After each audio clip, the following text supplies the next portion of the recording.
I was putting up a new light up there, new motion light. You can see right up there. Because the old one that was up there didn't work anymore. Well, it did work, but it didn't work as a motion light. It just stayed on all night long. So there's a switch inside that turns that on and off, which you can see right here.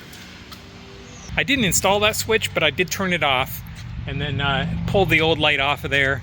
And just because I don't trust other people, I just tested against the black and the white wires, the hot and the neutral, make sure there was no voltage there, and there was not. So I said, okay, good, I'll put the new one in place.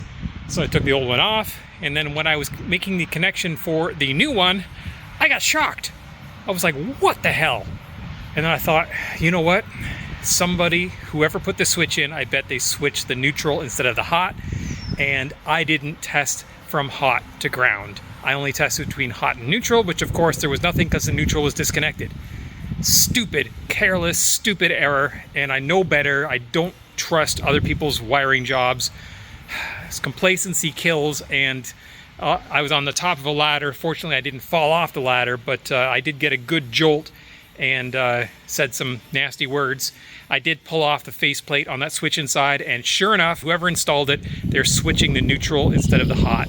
And I can't fix it because it's in conduit and there's not enough free wire in there to fix it, so I'm just going to leave it as is. Maybe I'll put a tag on it saying danger, switched neutral or something like that. Thumbs down to whoever the idiot was that installed this, and thumbs down to me for not double checking to make sure there was no hot wires in there when it was switched off. What I should have done is gone and found the breaker, but I don't know where the breakers are in these hangars, so unfortunately that's not what I normally would have done, but I thought I'd take the shortcut, and that's what happens. Anyway, back to work.